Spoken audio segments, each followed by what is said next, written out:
Muito obrigado, Senhor, porque nós podemos ter a Ti, Senhor. Nós podemos hoje participar, ó Deus, desse testemunho, desse privilégio, Senhor, de poder dizer que a sua obra não foi em vão, que somos o fruto do seu penoso trabalho, do privilégio de poder dizer, ó Deus, a todo o universo, às potestades, aos anjos, de que sua obra, Senhor, se cumpriu em nós. Muito obrigado, Senhor. Estamos aqui ainda reunidos para ouvir a sua palavra, que o Senhor possa trabalhar no nosso coração. Lava-nos com teu sangue precioso, que nada haja entre nós, o Senhor, que impeça, Senhor, o fluir do teu Espírito, aquilo que o Senhor quer falar na igreja, Senhor. Muito obrigado, Pai. Amém. Amém, irmãos, que bom, né? Podemos ainda estarmos juntos nessa caminhada.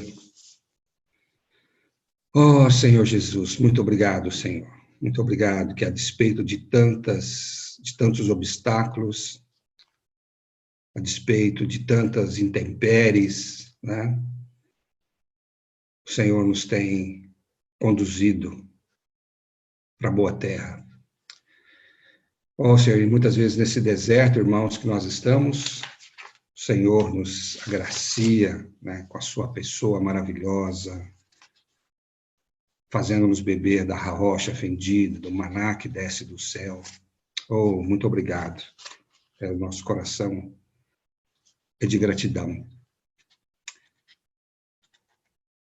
Nessa semana, para compartilhar sobre o tema que a obra de Deus é administrada pelo Espírito, a primeira coisa que eu gostaria de dizer para os irmãos, que o nosso Deus, irmãos, é um Deus vivo, por isso nós estamos aqui. Né? Nosso Deus é um Deus vivo. Paulo, quando pregou para os de Tessalônica, ele pregou um Deus vivo, e esse Deus vivo, ele fez diferença na vida das pessoas ali, Tessalônica, e em todas as partes que Paulo pregava o evangelho, né? Paulo não pregava uma religião, mas ele pregava uma pessoa, um Deus vivo. Louvado seja o Senhor. E aí ele pôde dizer, né? Ele pôde dizer, na sua carta, em 1 Tessalonicenses 1:9, que eu queria ler o versículo 8, que diz, porque de vós repercutiu a palavra do Senhor, não só na Macedônia e Acaia, mas também por toda parte se divulgou a vossa fé para com Deus, a tal ponto de não termos necessidade de acrescentar coisa alguma, pois eles mesmos, no tocante a nós, proclamam que repercussão teve o nosso ingresso no vosso meio, e como, deixando os ídolos, vos convertertes a Deus para servirdes o Deus vivo e verdadeiro. Para servirdes o Deus vivo e verdadeiro. E em Atos 14:15, também aqui a nós um forte testemunho, né?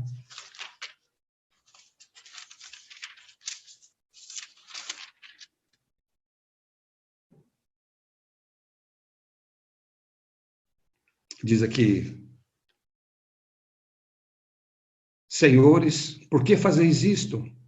Nós também somos homens como vós, sujeitos aos mesmos sentimentos, e vos anunciamos o evangelho, para que dessas coisas vãs vos convertais ao Deus vivo, que fez o céu, a terra, o mar e tudo que neles há. Aleluia, irmãos, um dia a palavra chegou até nós e nós nos convertemos ao Deus vivo e verdadeiro. Não é? Aqui Paulo estava falando, eles queriam adorar a Paulo ali, não é? Eles queriam fazer referências a Paulo de uma maneira muito religiosa, mas falam, que isso, né? Nós servimos a um Deus vivo, ele que criou os céus e a terra. Amém? Nós servimos também, irmãos, a um Deus vivo. Um dia a palavra chegou até nós e nós nos convertemos e servimos hoje ao Deus vivo. Queria dizer também para os irmãos, né, reforçar, irmãos, que esse Deus vivo, ele é triuno, triuno. E por ser triuno, ele pode alcançar o homem. Tá? O Senhor Jesus disse, lá em João, capítulo 1, 18, ele diz que, vamos ler aqui, reforçando a palavra, ele diz que, o 17 diz assim, porque a lei foi dada por intermédio de Moisés, a graça e a verdade vieram por meio de Jesus Cristo. No 18 ele fala, ninguém jamais viu a Deus. O Deus unigênito que está no seio do Pai é quem o revelou. Esse Deus, ele pôde ser revelado porque ele é triuno. O Senhor Jesus foi quem revelou o Pai. Se ele não fosse triuno, ele seria Deus e estaria ainda sem nenhuma manifestação. Ele não poderia se dar a conhecer, mas o Deus unigênito que está no seio do Pai revelou, e por isso ele falou, quem vê a mim, vê o Pai. Né? Esse Deus é o Pai, é o Filho e é o Espírito. E esse Espírito hoje, o Filho revelou, mas o Espírito hoje faz com que esse Deus seja alcançado pelo homem, alcançado por qualquer homem hoje na Terra. Então, nosso Deus é um Deus vivo, e por ser triuno, ele pode alcançar o homem. Louvado seja o Senhor. Nós temos aquela figura de Deuteronômio, capítulo 8, fala em que é terra de ribeiros, de mananciais profundos, de fontes e mananciais profundos, representando ali o nosso Deus triuno. Quando fala de manancial, era o Pai. Um manancial, uma fonte, um manancial que é algo que está nas profundezas, é uma água que ninguém tem acesso. Mas uma fonte é a expressão desse manancial. Quando há uma fonte a jorrar ali, é que o manancial foi expresso, as pessoas podem ter acesso limitado, né? Mas têm acesso a essa fonte. Mas o ribeiro, os rios, eles alcançam as pessoas para fazer com que essas pessoas possam beber dessa água. Assim também, irmãos, Deus era o Pai, era esse manancial profundo, inacessível. Mas Jesus, quando ele veio, ele fez com que esse manancial ele fosse visto e provado pelos homens. Ali em Jerusalém, a terra de Israel, nas redondezas, essa fonte ia até as pessoas, mas era limitada.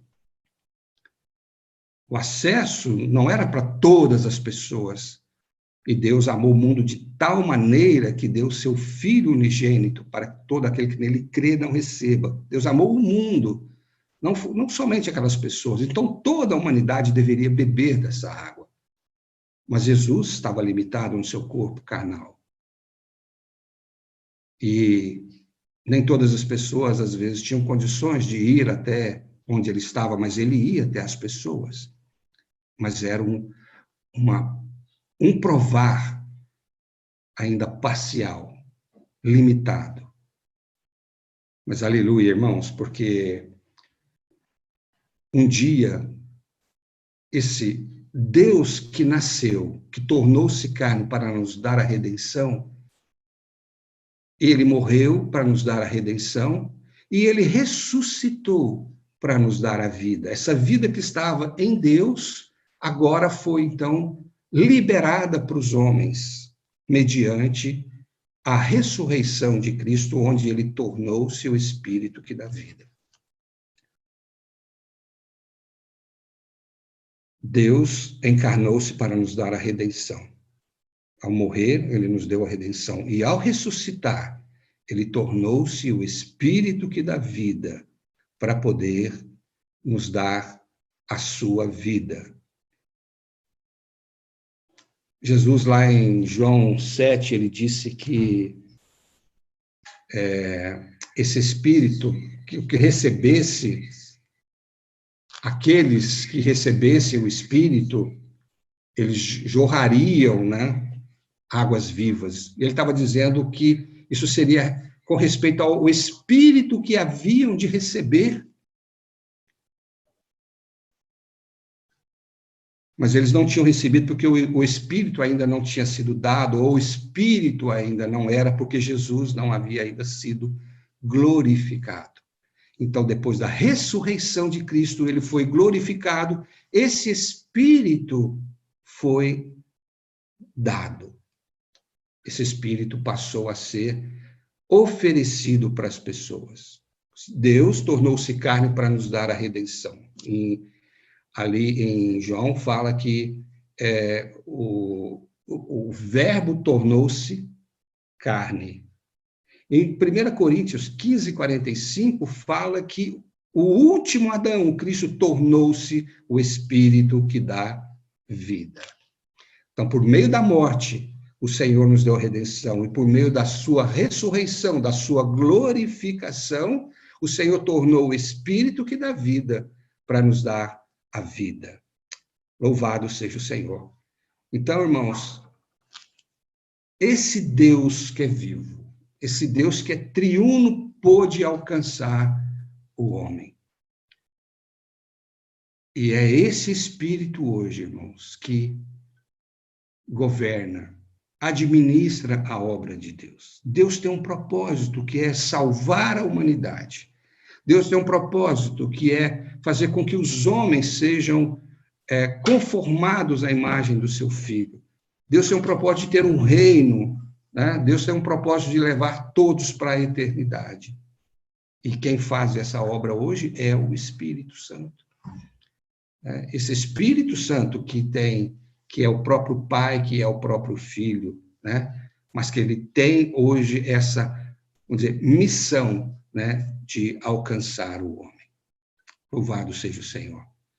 Então, irmãos, esse Espírito que é o próprio Cristo ressurreto, esse que é o próprio Cristo glorificado, né, que hoje alcança as pessoas, é esse Espírito que administra a obra de Deus.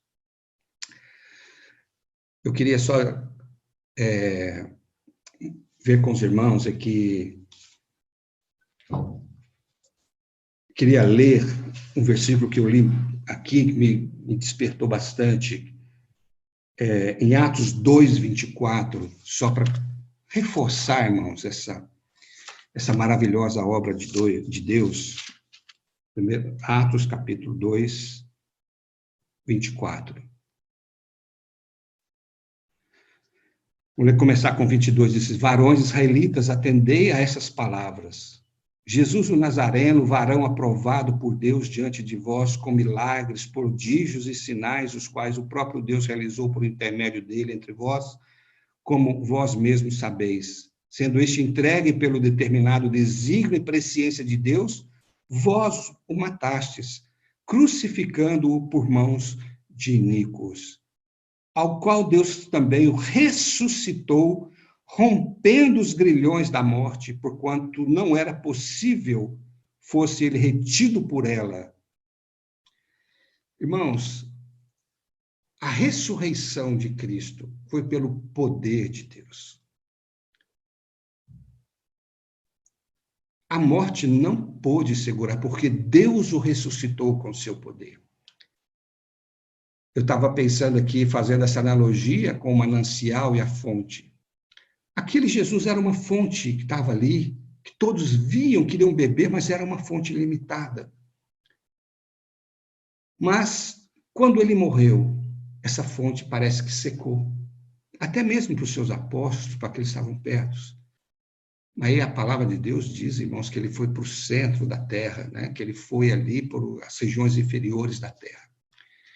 E ali, irmãos, Deus, no seu poder, é como esse manancial com a pressão de poder se expressar, jogou, estourou, rompeu os grilhões dessa fonte, e essa fonte passou a se tornar ribeiros para alcançar toda a humanidade.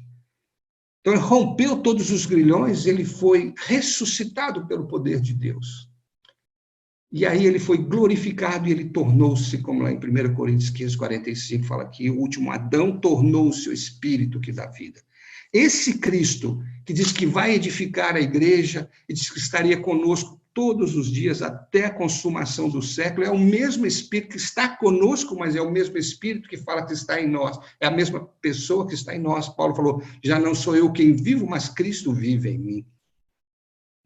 Isso é só dizer que esse Cristo ressuscitado, glorificado, tornou-se o Espírito que dá vida. Isso tem uma certa importância tão grande, irmãos, para nós, para saber que esse Espírito também contém a pessoa de Jesus, né? Contém todo o sofrimento, o viver humano de Cristo. Ele pode entender o que é o ser humano. Ele pode entender o que é o ser humano. Então, nós precisamos, se a gente sabe disso, a gente sabe que esse Espírito sabe o que é o viver humano, ele sabe o que é o sofrer humano, ele sabe o que é o homem. Por isso ele geme, às vezes, né, com gemidos inexprimíveis junto ao Pai, por nós.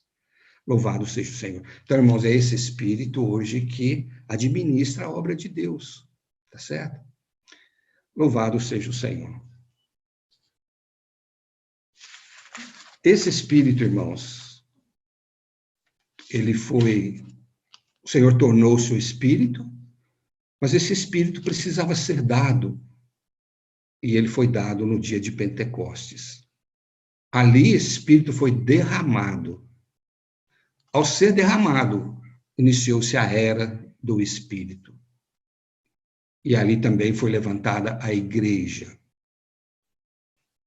Aqueles homens que receberam o Espírito, que se converteram, tanto no dia de Pentecostes quanto depois e até hoje, são as igrejas que foram geradas pelo Espírito. E o Espírito tem atuação, irmãos, na igreja. A prioridade do Espírito hoje é agir na igreja. Louvado seja o Senhor. Né? Esse Espírito, então, irmãos, ele tem uma obra. Queria ler com os irmãos Atos, capítulo 13, versículo 2.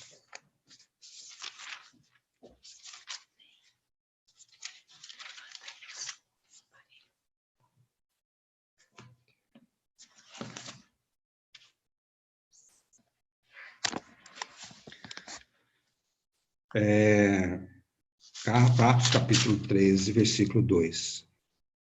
Servindo eles ao Senhor e jejuando, disse o Espírito Santo, separai-me agora, Barnabé e Saulo, para a obra que eu aqui os tenho chamado.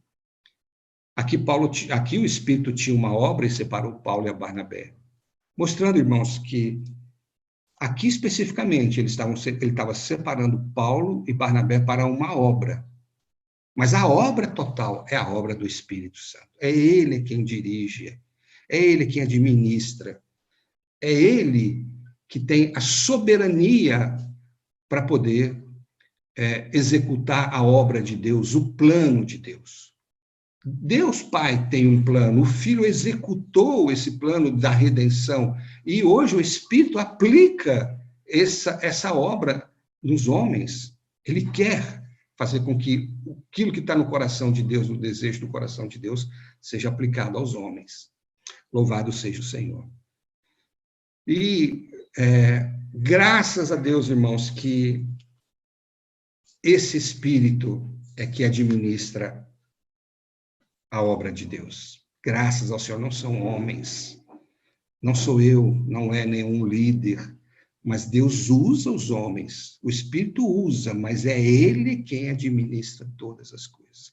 Graças a Deus por isso, porque esse Espírito, ele conhece todas as coisas, ele perscruta todas as coisas, até mesmo as profundezas de Deus. Então, ele sabe o que Deus quer. A gente que serve os irmãos, a gente quer servir, a gente quer fazer, mas a gente muitas vezes não conhece o que Deus quer, não tem tanta intimidade, não consegue perscrutar o coração de Deus, as entranhas de Deus, mas o Espírito sabe. Se ele sabe, ele quer fazer aquilo que Deus quer fazer. Portanto, irmãos, o que nos falta muitas vezes é confiar no Espírito, na obra do Espírito. Entender e confiar de que a obra é de Deus e que o Espírito é que deve fazer as coisas. E quantas vezes a gente quer interferir nas coisas da igreja, não é verdade? Às vezes tem problemas entre líderes. Eu estou falando de uma maneira geral no cristianismo, mas às vezes também muitas vezes no nosso meio. Às vezes tem problema entre líderes, tem problema entre os irmãos que servem, os irmãos que simplesmente muitas vezes só participam, né? E às vezes a gente tem um zelo também, a gente quer zelar pelas coisas de Deus, e nesse zelo nós intervimos, nós colocamos a nossa mão. E aí, irmãos, azeda tudo, quando a gente coloca a mão em algo que não deve ser, que é santo, em algo que é puro, principalmente nas coisas materiais, que a gente quer alguma coisa que é pura, e você põe a mão ali, o dedo, azeda, não é? Não é da nossa capacidade, não é da nossa autoridade, muitas vezes, fazermos isso. Irmãos, o Espírito Santo é que administra as coisas, tá certo? Então, o Espírito Santo, ele foi dado, começou a era do Espírito, e começou a era da igreja ali em Pentecostes. Então, o Espírito e a igreja, irmãos, é que vão realizar a obra de Deus. O Espírito atua, o Espírito quer fazer e conta com a igreja para fazer. Por isso, nós precisamos, né, servir, né, sob a determinação do Espírito. Quando Paulo foi escolhido com Barnabé para sair, oraram, e o Espírito separou, né? Ali fala que o Espírito disse o Espírito Santo. Vamos ler de novo aqui, Atos capítulo 3. Disse o Espírito Santo, separai-me agora Barnabé e Saulo, para a obra que os tenho chamado. Como que o Espírito Santo disse? É porque eles estavam, aqui todos esses homens aqui, estavam sujeitos, submissos ao Espírito, estavam sensíveis ao Espírito, e podem ouvir internamente o Espírito dizendo isso. E concordaram, e tiveram o mesmo sentimento, não é?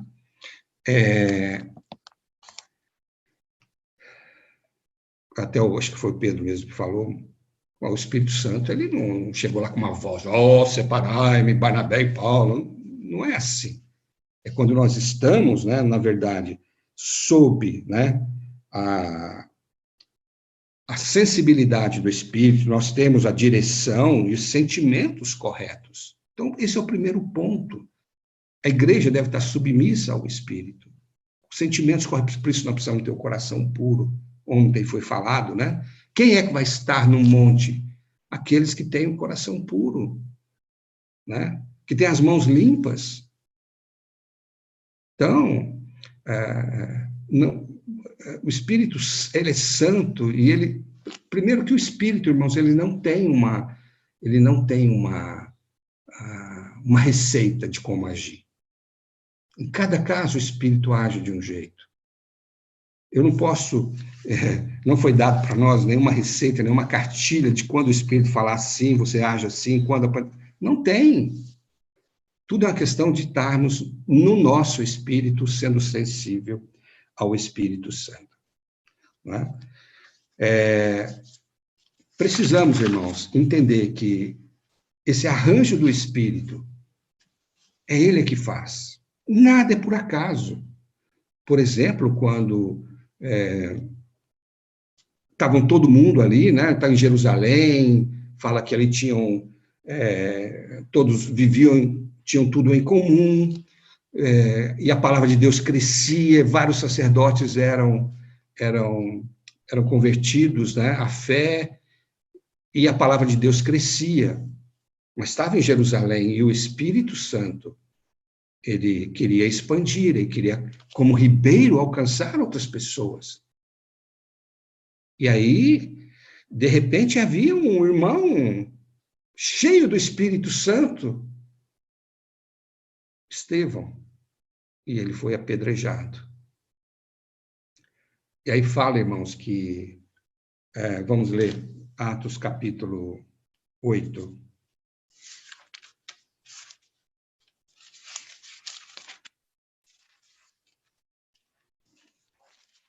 Diz assim,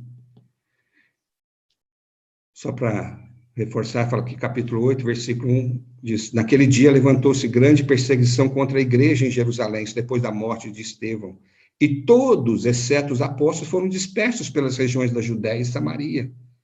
Todos, exceto os apóstolos, foram dispersos pelas regiões da Judéia e Samaria.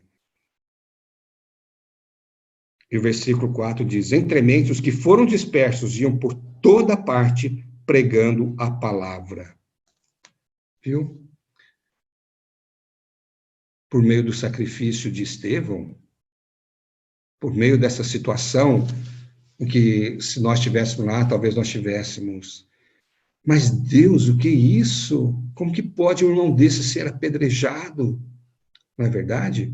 Nós somos assim, às vezes Deus leva um irmão que a gente não sabe por quê, a gente acha que ele não deveria ir, tem tanta gente pior nesse mundo. Mas antes até mesmo, né, depois, ou logo depois aqui, a gente também vê que Tiago foi morto. A gente não entende, mas o Espírito tem. Esses irmãos, ele tem já o galardão pronto, já estão com o Senhor, né? Já estão, enfim, já tiveram a sua recompensa. A gente crê que o Senhor sabe a hora. Então, aqui, Estevão foi morto, e por causa da morte de Estevão, o evangelho foi pregado em várias regiões, eles foram dispersos e pregaram o evangelho. Isso é um arranjo do Espírito para a propagação do evangelho, né? Paulo conta a sua história, que ele ia, de repente, por uma doença, ele entrou na Galácia para tratar os olhos, e, de repente, ali ele pregou o evangelho, né, para a mãe e para a avó do Timóteo, levantou a igreja em Derbe, Icônio, né, e Listra. Não estava programado, mas em função de uma situação física, ele foi para lá. E aí, ele estando debaixo da orientação do Espírito, o Espírito o usou para que ele pudesse pregar, né, levar esse ribeiro, esse fluir para aquelas pessoas. Então, né, o Espírito, ele sabe, ele tem as suas estratégias. A palavra de Deus diz que os caminhos de Deus não são os nossos caminhos. São muito mais elevados, a gente não entende, né? Louvado seja o Senhor. Também a gente vê que é o Espírito, né, irmãos, que dá a direção. A gente está falando, o Espírito ele não tem uma receita, ele não tem um manual de como agir. Paulo, lá em Atos 16, vamos ler lá. Ele também nos dá a direção.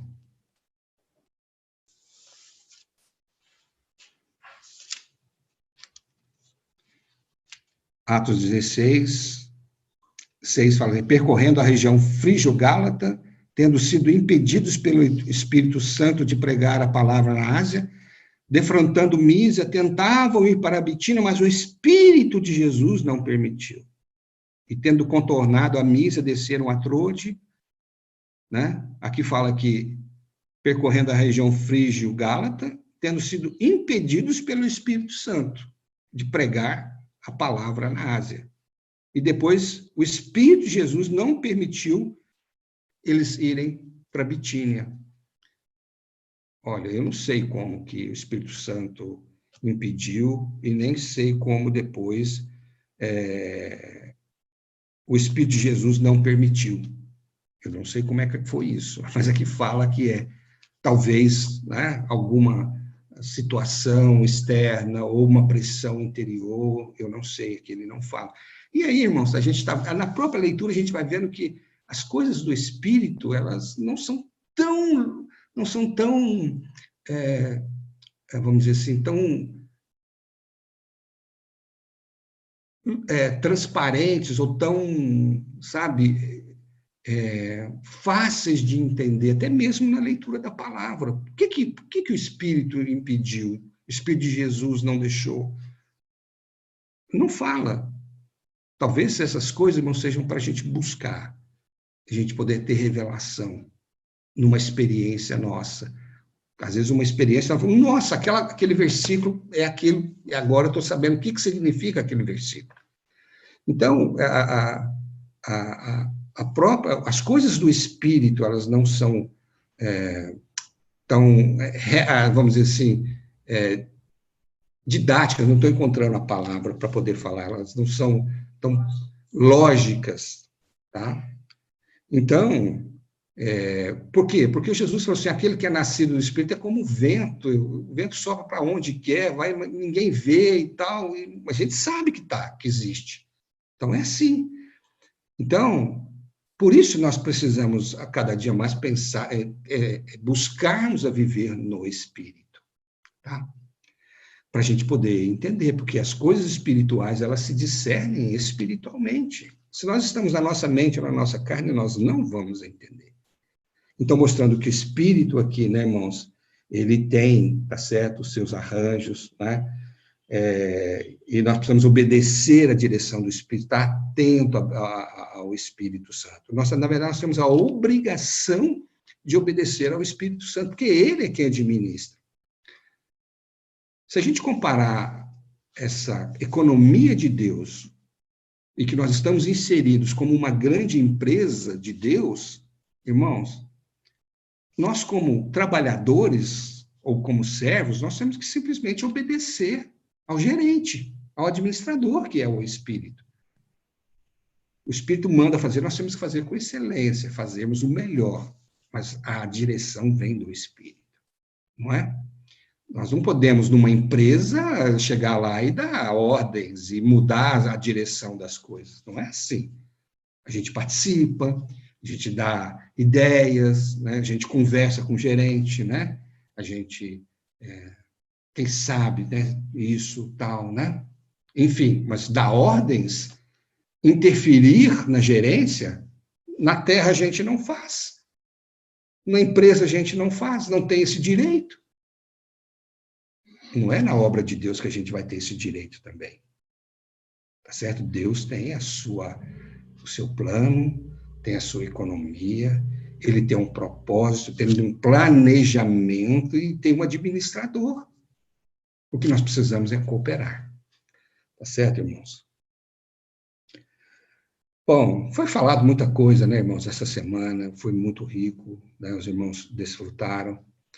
E o meu encargo, irmãos, é dizer isso, tá? Nós temos um Deus que é vivo, que quer nos alcançar, quer transferir a sua vida para nós em plenitude, quer alcançar a humanidade para dar a salvação e essa vida. E às vezes nós não desfrutamos tudo isso de maneira adequada, porque ou nós não entendemos, ou porque nós não temos essa consciência e não buscamos e não valorizamos isso, tá certo? E às vezes atrapalhamos colocando a nossa mão, o nosso pensamento. Irmãos, vamos descansar no Senhor, tá? Vamos descansar no Senhor, O Senhor é quem dirige, é o Espírito Santo, toda a obra de Deus que Deus fez. Deus estava oculto, Deus, na sua grandeza, limitou-se a ser um homem, né, para nos dar a redenção e ressuscitou para se tornar esse Espírito, para dar-nos tudo o que Ele é e tudo o que Ele tem. Então, se Ele fez isso, deixa Ele completar a obra na igreja. Vamos simplesmente estar sensíveis à operação do Espírito. Para isso, precisamos estar no Espírito, não na nossa mente. Não na nossa mente. Muito menos na nossa carne. E o lugar, irmãos, que a gente... o único lugar que nós temos a possibilidade de termos vida e paz é na igreja. No mundo não tem paz. No mundo não tem vida, é só morte. A palavra de Deus diz que o mundo jaz no maligno. Não é verdade? Então, se na igreja é o único lugar que a gente tem vida e paz, vamos contribuir, não é? Louvado seja o Senhor. Aquela figura da arca, irmão, de usar sendo morto, tentando colocar a mão na arca, que tipificava o testemunho de Deus. Às vezes a gente é muito preocupado com o testemunho de Deus, com a obra de Deus, e quer fazer, irmãos, nós não podemos ser omissos, né, nas coisas de Deus, na igreja, alheios, nós não podemos, mas a responsabilidade é de Deus. O que nós temos é que orar, o que nós temos é que interceder pelos irmãos que estão à frente, que estão na liderança, pelos irmãos que estão do nosso lado, os irmãos que servem, por aqueles que estão desviados, por que estão fracos. A obra quem faz é o Espírito. E se Ele quer usar você e a mim, sejamos disponíveis para isso, tá certo? Então vamos descansar no Senhor, deixa o Espírito fazer algo. Amém. Louvado seja o Senhor.